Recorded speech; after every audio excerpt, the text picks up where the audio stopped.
Listeners, welcome back. Once again, it's time for my yoga audio. And I'm your host, Megan Morgan. And today we're back with another interview. And I've got a great guest, someone I've known for the last 9 years, named Cesar Figueroa. He's a transformation coach that I first met when we were both teaching and training at a local gym in our area. And Cesar and the other personal trainers would sometimes send their clients to my yoga classes to complement their training sessions. And even Cesar himself would sometimes come and participate too. Today, Cesar is the owner of Ceez Your Life, whose mission and purpose is to improve humanity by inspiring others to seize their lives and dictate the outcomes of their own thoughts, actions, and reactions with the implementation of healthy habits. He believes in a holistic approach to living a healthy lifestyle and specializes in empowering clients in all aspects of health and wellness, which includes the social, emotional, spiritual, and occupational dimensions of life. He envisions one day being able to travel to other countries to conduct wellness workshops and inspiring change that lasts for generations. Cesar, welcome to the show. Thank you for making time to be here. Thank you so much, Megan. Thank you for having me. Of course. I know we've been chatting, online and a little bit in person for the last few months. I wanted to get you on for a while because I know you're up to such good things one-on-one and in Mm. community. And I've read your formal intro and kind of like the elevator pitch from your website, which is all true. But I would love if you would tell your listeners kind of in your own words about you, like who you are in this moment, but also your journey to how you came to be the person you are today and also who you're becoming. I believe we're kind of always in a state of constant change, and I know you're always working on yourself, so Thank you. yeah. Yes. Well, like my mentor likes to say, labels are for shampoos, so leave the labels out. But if I would have to label myself now, right now, I'd be just more general, like I'm a wellness coach. Mm-hmm. Um, and I say wellness because I like to invoke all the aspects of mind, body, spirit, mind, body, soul. But it wasn't always like that. I started with personal training, and that comes from like a personal story of growing up overweight as a kid through my whole adolescence. And it was about the age of 16 where I was trying out for the JV soccer high school team, and I was like overweight, so I was coming in after the run or dead last, like quarter mile away from everyone else. And one of those hot August days, I looked up and had this realization and said, next year I'm not going to be the slowest guy on the team, and I'm going to work my butt off, and I'm going to put all the effort I can. And at that time, I felt like a victim, except for this moment I had of empowerment. Like I said, no one could take the effort that I put in away from me. Mm-hmm. So for a whole year, from the age of 16 to 17, I went to the gym, I played basketball, I lifted weights, and I ended up losing 70 pounds in that year. And I was no longer overweight. Throughout the whole time, I knew I was going to have to still deal with being ridiculed, being picked on for trying to lose the weight, but I knew, it wasn't always going to be that way. Mm-hmm. And it had such a big impact on my life that I just felt more confident in myself, especially, at that age, you wanting to date girls and stuff like that. And so felt a little bit more confident, but I still felt this like, now I look different, but does that convey, you know? And that's where I found that still didn't feel comfortable with who I was, this new person. I still felt the same inside, like a scared, overweight kid. Um, and that's where it was rough. I had my two best friends dropped out of high school, and I didn't really have a good connection with other people there. I just did what they kind of followed along with the crowd. I got into drugs and alcohol and partying, and it got really bad. I figured I was good at out drinking some people, so that was Mm-hmm. like, yeah, you're good at basketball, but I could out drink you. And Um, and it got to the point where it really messed up my relationship with my family. My parents were always pushing me for, to get excel in academics. So school and academics came easy to me, but they were pushing me like, no, you got to go to a 4-year college, you got to apply, you got to, handle everything that you do. And the that I didn't listen. I rebelled and I continued to numb myself. And that's where it led to like me becoming chemically dependent on drugs and alcohol. And when I say drugs, it was mainly smoking cannabis and drinking alcohol. Mm-hmm. Um, and it's not until I got to that point where I figured that maybe I do have an issue with this. Um, my dad, I had never seen him cry my whole life. And one day we were sitting down, he's like, "Hey, I think this is really taking a hold of your life, and it pains me to see you going down this road." And he started crying, and I was like, "Whoa, maybe I do have something up." And I was like, "Okay, I'm willing to do something about this." And they signed me up for outpatient rehabilitation. And that's where I learned that I was like, oh, this is what I'm doing. I am completely numbing myself because I'm just like I'm afraid for people to really see me, to be vulnerable. And drugs worked until a certain extent, until, now I didn't know whether I was high or not. I was just kind of going through the motions. Um, so that's where it kind of led me to like if I don't have anything to numb myself, or how did I feel good in the past? And what felt good was working out. And so I just dove even further into working out. I and it did so like it made me feel so good that I was like, wow, if I feel this good by just working out, and maybe some other teenage kid could also benefit from these type of practices. And so I became a certified personal trainer at the age of 19. Um, and that was my mission, to just help other kind of people that they're feeling the same way, and try to get out of that. So that's where i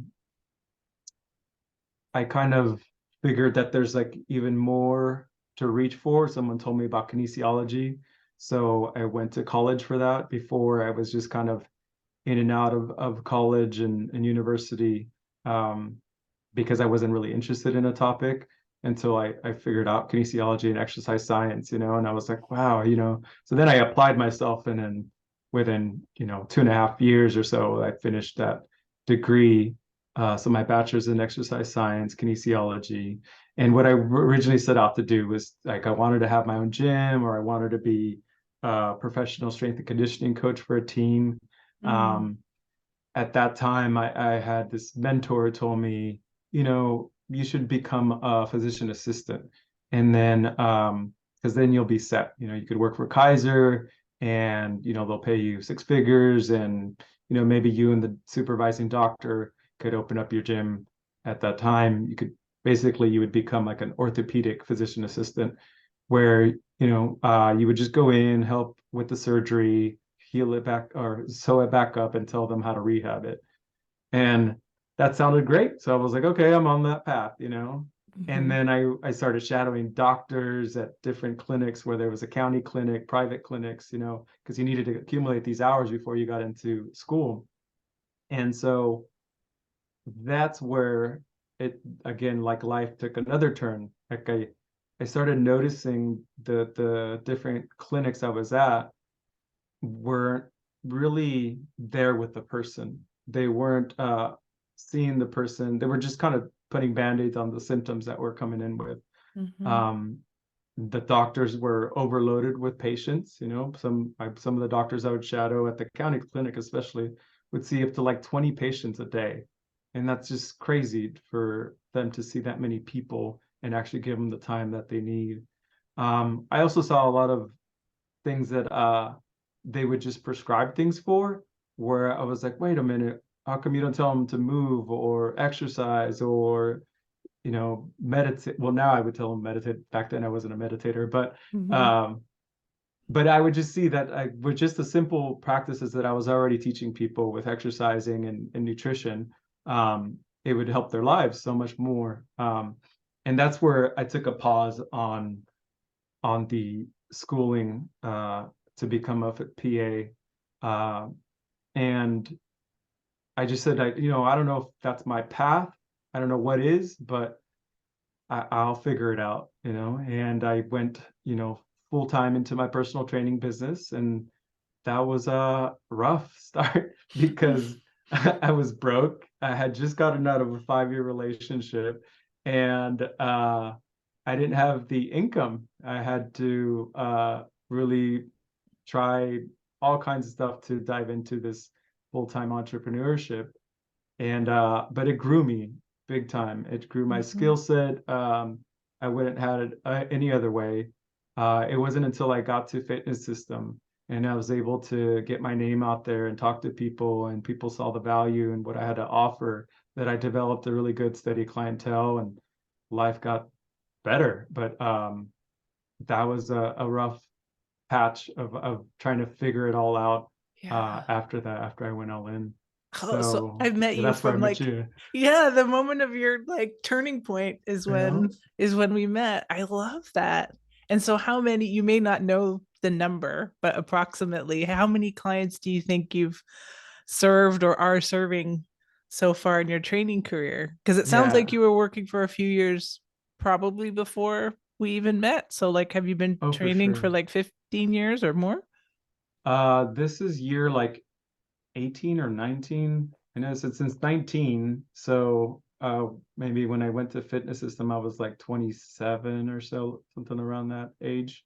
So yeah, I don't know the exact number of how many people I've, connected with and helped. I think it's a beautiful thing where you have social media to see, Yeah. um, when I did my post about getting married, like to see all these people that liked or commented on my post, to see like, wow, I met you way long ago. You're like early in my career. Mm-hmm. So I honestly don't know the number of people, but it's still pretty small. I would say, there's still a lot more people I could impact, and I have a chance to connect with. Hmm. Well, I'm sure whatever the number is, even if the number is small, I believe their work with you has an outsized impact, on their lives and the changes that they make. What are kind of some of the stories? You don't have to reveal confidential Hmm. names or anything, Hmm. but what are some of the results is such a not the word I'm looking for, like just transformative experiences or like light bulb moments for people Hmm. in their journey with you? What are some of the things that have come up along the way? Um, well, I've helped people lose like up to 100 pounds. There's this one Mm-hmm. lady at Fitness System. One day I would see her on the treadmill every day, and she just looked super down and Mm-hmm. depressed.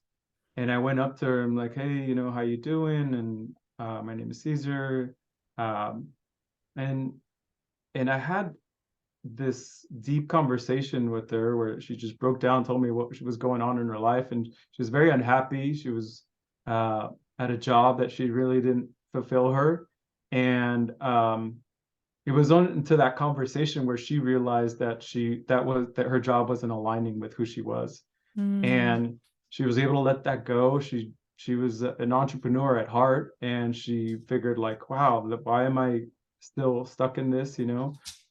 So she jumped, quit her job and went full time into a different business, a different direction. With that, teaching her some of the principles I had given her at the time, she was able to implement them and lose 100 pounds. Now she's opening up several businesses. She has Wow, books and stuff like that. That nice. was a really cool story. Other people I've noticed, one of my, I guess, most recent transformation was he um, he thought that the my services were expensive. And he had told the owner of the studio where I'm at that, if it wasn't for his granddaughter, he would have already pulled the plug. He didn't want, he would wake up in pain every day. and just didn't have any type of like spark in him to Mm. continue going. Like I said, he has a cute little granddaughter that he wakes up and to see her to impact her. So just within a few short weeks of working with me, he doesn't wake up in pain anymore. He wakes up with a smile, and he said, "Wow." He's like, "I thought this was expensive, but this is actually priceless. To Oh. have this type of feeling in my life, Mm. where I could show up as a totally better Mhm. person for my granddaughter, my family, is priceless." So that was probably the most recent one Mhm. that I've That's heard of incredible. testimony.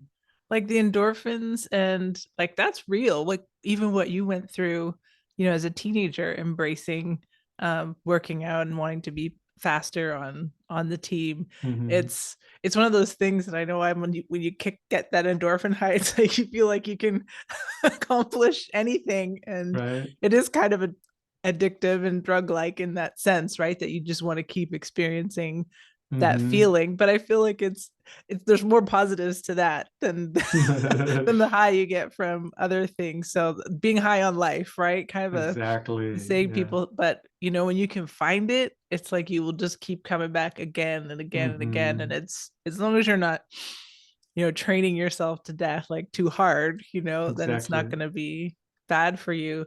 I'm curious about some of your teachers. I know you've mentioned a mentor a couple of times. Who are some of the people Hmm.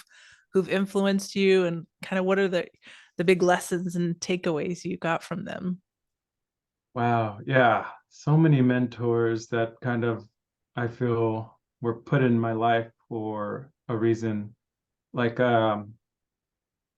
the mentor that uh, kind of drove me into learning these success principles, or I looked at it back then as business principles, um, was just someone who told me to start reading, doing personal development books, or start reading personal development books.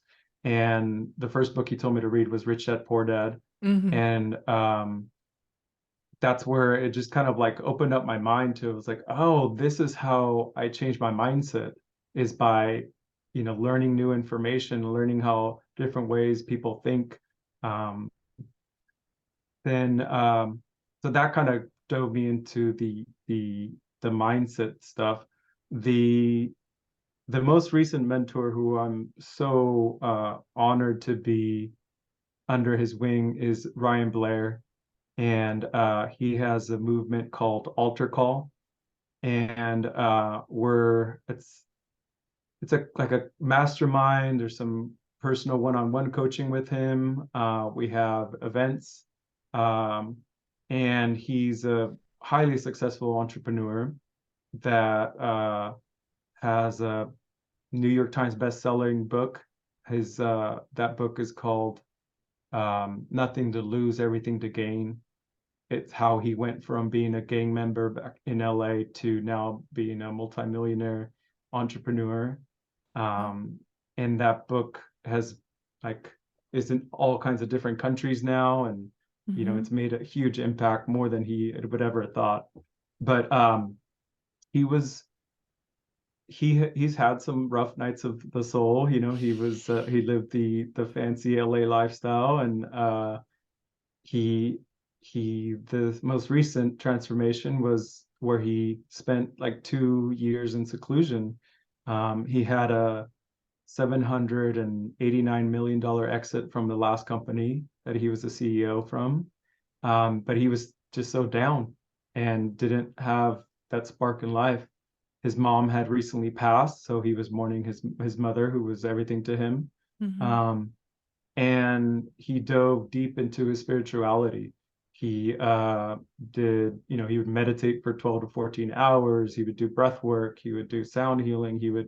Um, he helped heal his son from autism. His son is no longer autistic, um, and just totally dove deep into his inner self.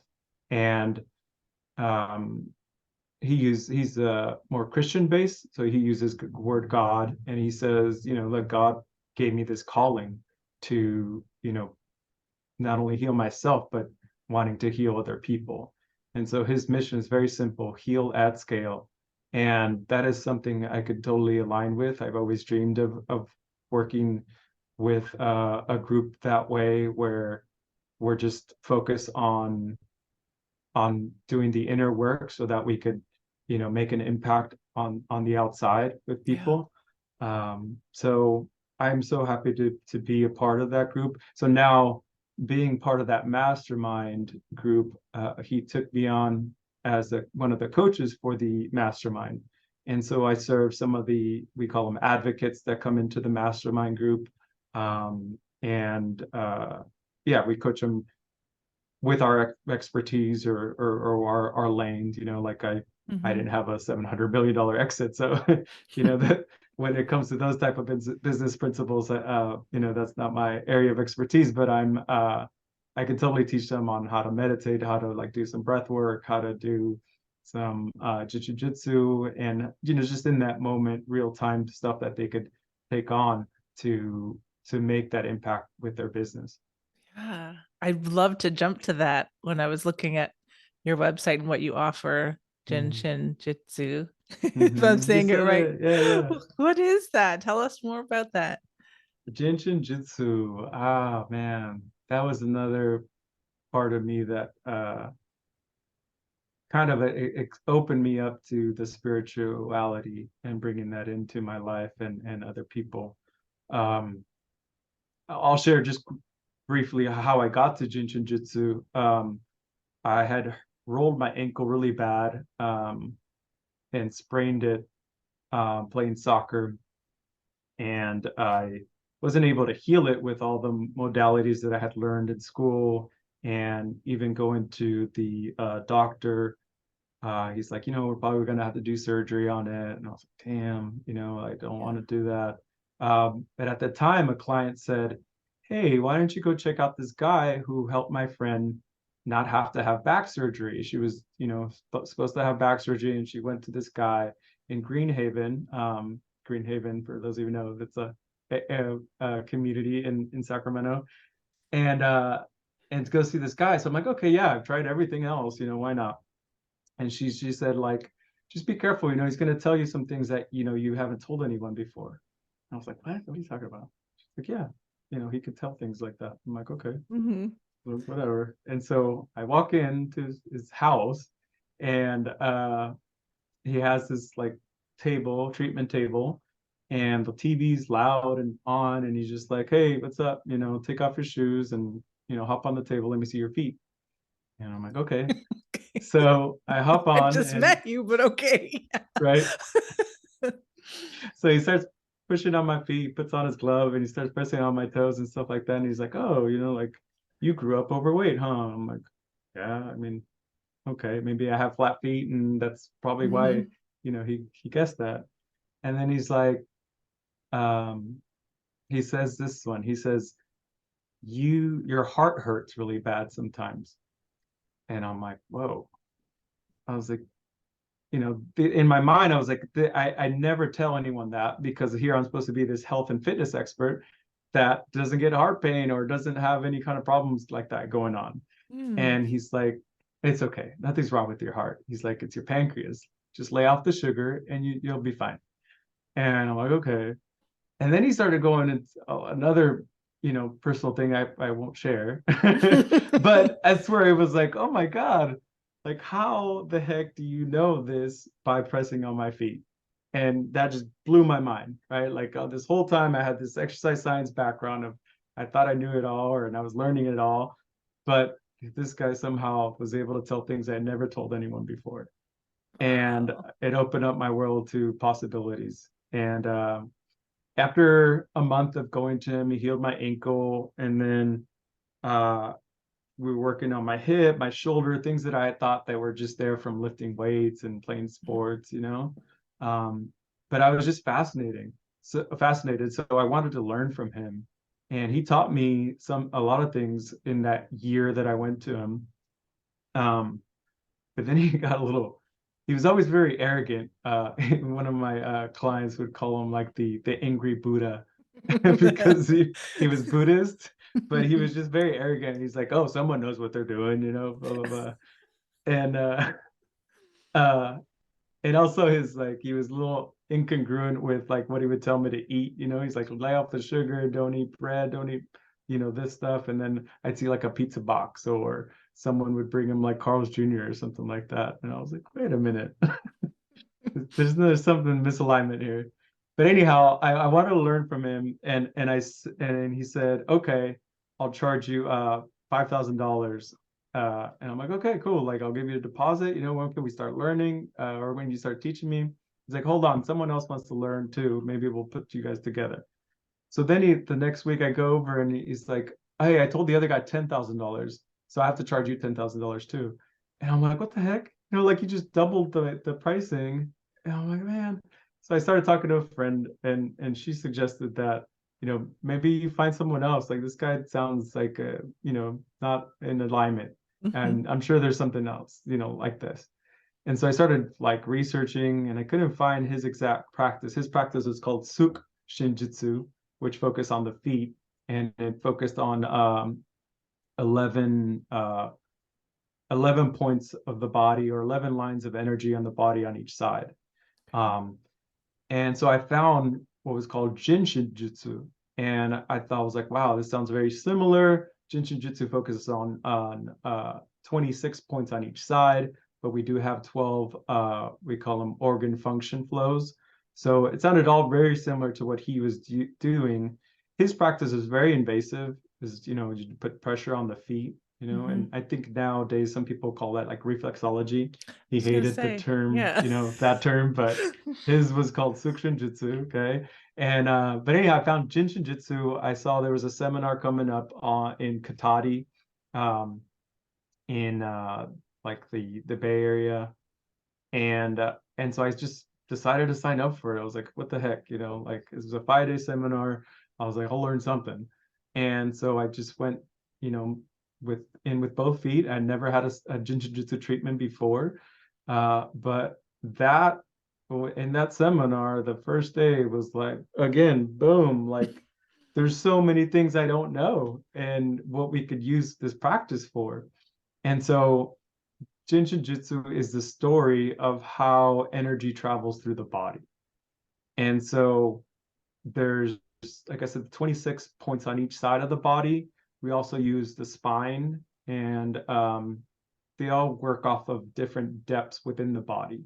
So they say that everything comes from the ninth depth, and then it comes down to the eighth depth, which is, they call it the dot. Um, and everything, all of us are within this dot. Mm. And then that dot, there's a seventh depth, and I'm blanking out on the seventh depth and what that means. But the sixth depth is the light of the sun, Mhm.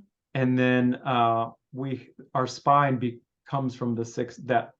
So we could work directly into the sixth depth that helps everything, our whole being, by working on the spine.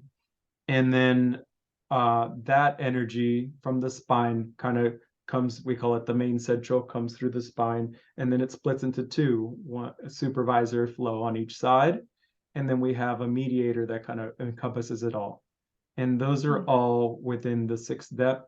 And then we come out to the fifth depth, which is our body, um, the fourth depth, and they all have different functions. They all have different spots in our body Mhm. within the Like depths. focus points? Yeah, yeah. Okay. Mary, the lady who brought it over from Japan, she would call them safety energy locks. So we have 26 safety energy locks within our bodies on each side that we could just hold and feel for harmony. And that way we could release the flow or the stagnation that comes to those different spots of the body. It sounds like, so I've done level 1 and level 2 Reiki training. And then Mhm. I know there's Tai Chi. I don't have experience in that other than sampling it a few times. But all of the words and the terminology that you're using to talk about Jin Shin Jitsu Mhm. is, yeah, focusing on the lines, or acupuncture. I go for acupuncture Yeah. regularly, and same thing, like the practitioner I've been seeing lately he even measures in the body, like he'll be looking at my leg or my wrist or my arm, whatever it is, and I can see him counting the spaces. And I asked him once, I was like, what are you doing? He said, I'm measuring the distance. I have to remember it from last time. Mm, When you came in, I want to make sure I hit the same spots because it helped you a lot. It mm, sounds like Jinshin Jitsu encompasses all that. It's looking, and so what do you exactly. do in those sessions? Like when someone comes to see you for that, is it like a hands-on, is it pressure points or just hovering hands, or how does that work? Yeah, it's very similar to Reiki, although I've never studied Reiki. I've had a Mm-hmm. couple sessions. So it's very similar because it's a hands-on. It doesn't have to be hands-on, but there's no big pressure on there. Right. It's almost like you find the spot, feel for it, and even come off of it a little bit, and then Mm-hmm. you just feel for harmony. Um, so there's that's what I love about Jinshin Jitsu is that it's inclusive. It encompasses all this Yeah. Eastern philosophy, right? That doesn't negate it. It just finds the relationship between them. Um, and so it's very similar. Someone would come to me and we work on the treatment table and they're laying face up, fully clothed. And then I listen to their pulses in their hands. Mm. And I know that like in some acupuncturists use that Yeah. too. But in the hands, if you feel the pulses, I listen to the where there's a need, where their body's telling me there's a need. So depending on the quality of the pulse, tells you where to go or what kind of flows to use that might help and aid in finding harmony from that. So there's over like 144,000 flows, 77,000 on each side. Um, that kind of aligns with the yamas, niyamas, right, in yoga, Mm-hmm. right? And Mm-hmm. so I remember when Melissa was teaching yoga 101 class and she told me about the number and I was like, wait a minute, jiu-jitsu has that too, so it all works encompassing, it's all inclusive.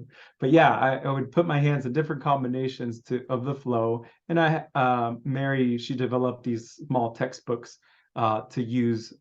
She doesn't have all 77,000 flows, but the main ones that you could use to help out a lot of the what we call labels in the Western world. Wow. I love the photos on, or it's a photo on your website where you're talking about that. It just looks like I look at the photo and I get kind of calm because it just shows you with the Mm. person that's receiving the treatment, and you're in this beautiful room with a really kind of serene artwork on the wall. And I would imagine people come out of those sessions feeling relaxed, refreshed, maybe less pain. What's some of the feedback you get from people after a Oh am I saying it man. right? Jinshin Jitsu? Uh-huh. That's pretty Uh-huh. good. Yeah.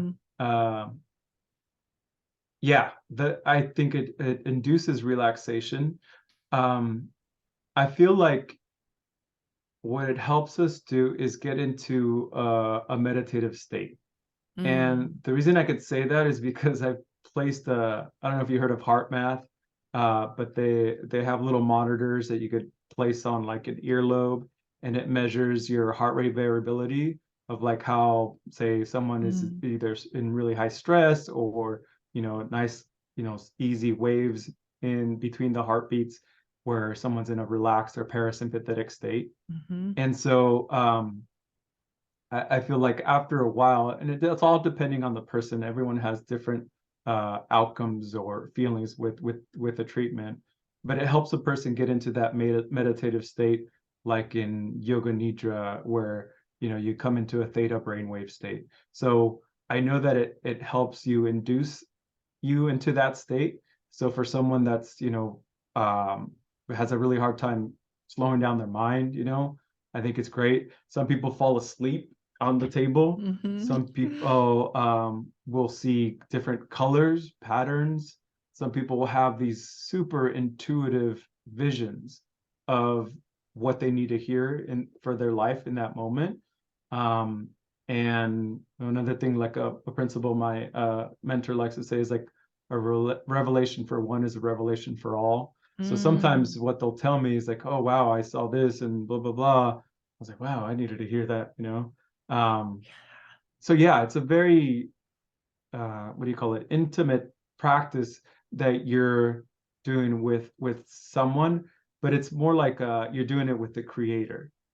My Mary would call it like, thank you for allowing me to be in this constant communication with the creator, because she liked to say that we are the jumper cables. We don't do Mm. the healing. We're just Yeah. the vessel that Yeah. passes this creation of God, if you will, through us. And so, man, some of the stories and the benefits of Jin Shin Jitsu are amazing. And some of my clients come to me every single week for a treatment because they get so much out of it. They see the value in it. Oh, I absolutely believe that. When I was doing Reiki, it was before the year or two before we moved here. So that's probably 12 years ago now. They did that and they said the same thing. You're just the conduit to help the energy Mm. get to this person that they need to, um, yeah, kind of soften. Same thing. I hesitate to use the word heal, but soften this place where they Mm-hmm. feel pain or hurt. And I know you mentioned yoga nidra, and I know you have something on your services list called I Rest. Is that so? Jill Weston came on the show. She was actually the first guest on the podcast. Mm. Oh my gosh, 2 years ago, 2.5 years ago. Because I originally started this just to be yoga classes and meditations. And then I Mm-hmm. invited her on to do kind of a yoga nidra session and tell people what it was about. And that's her specialty. And everybody loved it and said, can we have more teachers on? Can we have Mm. more people that do really cool things we want to learn? So yeah, is that similar, the IREST that you? It's the same thing. Okay. I think IRES was developed by someone in San Francisco because he didn't want it. So people would see the word yoga, right, and it would totally just like either he didn't want to put them off by like, oh, yoga Mm, is these asanas that you do, blah blah blah. But so it's the same thing. It's just that IRES he used it to be able to do research on it. And okay. so he found how we get into that alpha theta brainwave state, how there's communication with both sides of the brain that happen in the technique Mhm. that you use. So yeah, it is yoga nidra, um, and I love it. I came to it from being so stressed out that it was like my first exposure to. I really dove deep into yoga, and I think I came to it because there was like a workshop going on at that yoga studio, Asha. It was Yeah. back in when they were in the Mars building, right where Hmm. Lowbrow's at. And Yes. uh and yeah, so they were having like a 2 hour workshop, and then like they described it to me, and I was like, oh, that sounds amazing to relax and for 2 hours, and it was like using restorative yoga and yoga nidra. Uh and that was my first exposure to it, and then I became addicted to it. Like it was every Friday nights they would offer it, and so I would go every Friday night because it was like a good bookend to the end of my work week, and I was just like, man, this is exactly what I needed. Hmm. And then after a while she offered a teacher training, and ever since then I've just been teaching it. I even subbed it for your class once, and I remember that. Yeah. Oh, I forgot about that. Yeah. That is right. I forgot about that. Oh, I love it how those worlds kind of interconnect. And I know I'm sure everybody was like, "What?" Because I was teaching such active vinyasa Mhm. yoga right at that time, but I've now completely changed, and I'm just like that. I find myself being asked to lead more meditation Mm. sessions than actual physical yoga. And even the last few years that I was teaching right before in studios before the pandemic hit, it was the same thing, more and more yin, more and more Mm. slowing it down. It's so interesting. They all have value. People have got to find what works for them. There are some people who only do 6 a.m. sweat Mm. your cheeks off, Mhm. fast-paced yoga, and others who are just like, nope, I'm here to be still. And then there's something in between too. So um I'm wondering if you would share sort of a, I don't want it to be like the be all end all, but one fact or truth that you wish everyone in the world could know and believe, something you believe, and believe to be true, that you wish more people also knew and believed to be true. Mm. That's a beautiful question. I feel that one thing that some people, oh, I wish they would know or find out, and this is kind of like my mission, is to find out your truth. And I always keep it at truth, but now you're asking me to dive a little deeper into what I mean by that. And I think that's where I've discovered on how to call this energy, what we some people call God, universal intelligence, source, right? That we ourselves are made from this source. We ourselves are source expressing itself. Um, and so that you're never separate from this source, that your truth um, is this source, this infinite possibility expression through you. And I came to that discovery by when I did a retreat in Mount Shasta, and we were asked to do some breath work while we were solo camping up there for 6 days with just juice fasting. And so the vessel was clear. I was clean, clear, doing my breath work, and all of a sudden, within the 20 minutes or so or that I was doing it, I came to this state of oneness. And I felt so connected. I felt that I was never separate from. And so it was a beautiful feeling to just really honor like everything that I had been studying from that point that said that we were the source, and now I'm experiencing it. And I mean, it gives me goosebumps putting myself back into that feeling. And and that's where I really connected with the space and who I was and who I am, and I became invigorated into sharing this and sharing like, wow, I felt this. We're not, we're not separate, And so that's something I wish everyone could at one point experience, that we were never separate from, that we are all from this source, and we're all interconnected that way.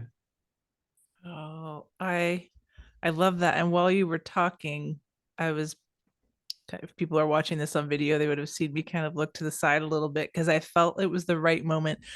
Something I've been doing or trying to remember to do on the podcast is to ask one surprise, but not in a bad way, question Mm-hmm. of guests. There's a podcast, it's a traveling show that I love called The Moth. Mm. And it's storytelling. So you go to this event, you drop your name in a hat, and then if you get selected, you tell a story based on the theme of the night. And so people just impromptu get up and they get some really great stories. Cool. So I got a card game. It's called the Game of Storytelling because I feel like this podcast has turned into a storytelling podcast in a sense because I want the guests to share their life experiences because I could listen to that all day long on multiple channels. I love Right. hearing about people's life experiences. But they have a series of prompts about various things. So I just have this little box over here. If you would Perfect. be willing to play along and Of answer one of their course. prompts. Okay. And I feel like Yeah. based on the title, I have to put my glasses on to read it. I feel like it might be related to what you said, but it could be something else too. Okay. Um yeah, I feel like it's totally what you just said. I have to pick a different one Sure. No worries. because that's what you just said. Is It's it so bizarre. It was about mm, new beginnings, a fresh start, a interesting? rebirth, an inauguration, initiation. I'm like, wow, okay, Hmm. that's what I pulled as you were talking. Okay. All right. Oh, tell us about a time that your mask or the mask came off, a time when it was all smoke and mirrors, a time when it was hiding in plain sight, disguises. Prepare a story about going undercover, mental disguises, chameleon level concealment, pranks or mistaken identities, wolves gussied up like lambs, the Trojan horse, the mighty Oz, and now you.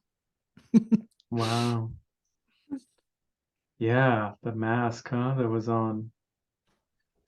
I think when it comes to relationships and how I came to now be with what I call my soulmate, um, Melissa, I would have this checklist when I would go into relationships.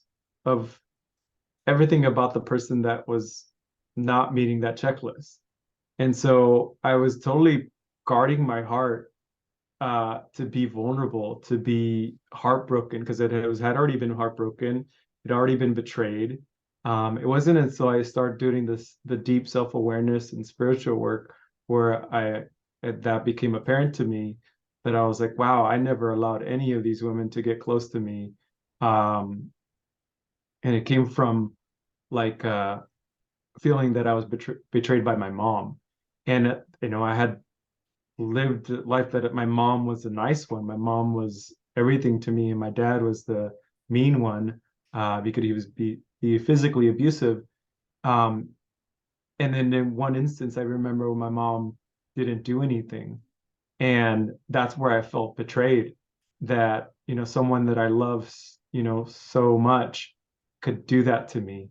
And then that's where I was able to do it for self-awareness work, where you don't look at yourself as the victim, but you look at yourself like, this is what my perception was. I don't know what was going on with her at the time, but that's what I perceived, that you know women, that if you love them so much, they'll betray you. And so I had this checklist of, like, she needs to have this job, she needs to have look like this, she needs to like have this type of goals, this type of ambition. And I would find something that was not meeting the checklist, so I would just like move on and be this serial dater that wouldn't allow myself to get vulnerable until in one of these workshops I did, the instructor said, how if you've already made a decision on just the physical appearance of someone, then you've already blocked yourself from love. And I was like, whoa, I've done that my whole life. And it wasn't when I got back after that workshop, I uh I had this hug from my wife now, and we were friends for like over a year. And I felt like a Care Bear.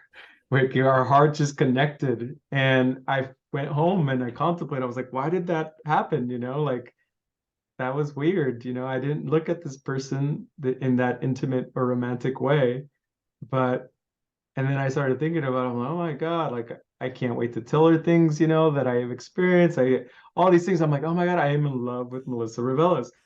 I was like, and so that's where I was like, okay, well, now that you know that, here we go. Like, you got to let it be known. You got to practice, what you've been learning. You got to be vulnerable and share and say, hey, I'm attracted to you this way, and now, and like, if it's meant to be, it'll be.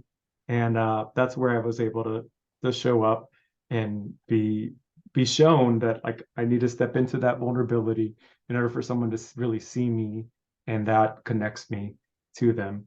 So I don't know if that answered the question, but I had that mask of, Yeah, not letting people in. it totally let, because as soon as you took the mask off, both on your personal experience and association, right, with why you were viewing things or people this particular way, and as soon as you could see what that root cause was without Mm, playing victim and without, it seems like even without blame, it's just like, oh, this is what happened, I see that for what it is now. And then it's like it cracked open, I feel like, right, the my, disguise came off, cracked open the heart, and then the next time you hug somebody, it was like, oh, those real underneath feelings were like, which is why it felt so like a Care Bear. I love that analogy because it's true. They have the bursting rainbows right? out of their heart, and Uh-huh. yeah, that's beautiful. That is Thank so you. beautiful. That's my wish, for one thing, for everybody to feel that kind of love Mm. at least one time. I mean, ideally you find your person, or at Mm-hmm. least a person, even if it's not one person your whole life, but that you can experience that feeling, Me of how too. good Yeah. that is. I'm convinced that it does melt away years of, pain and ache, and just so healing to feel love, even if you're just Mm. pouring it out, even if you don't have it in that moment. You didn't know if she felt the same way about Right. you. You just Uh-huh. knew what you felt, and it was like, wow, I think I'm going to explode with love here. And It's just so amazing that here you are, Right. right? Love of your Yeah. life. She said, I think I'm falling in love with you. And I was like, good, because I've been in love with you, you know? Oh, Yeah. how amazing. That's like a movie scene. Yeah. That Yeah. feels like a movie script. No, it's wonderful. I was one of those people for sure when you two Hmm. got together and got married and all, I was just like, yay, all the cheerleaders on the side. I think all of us love to see love.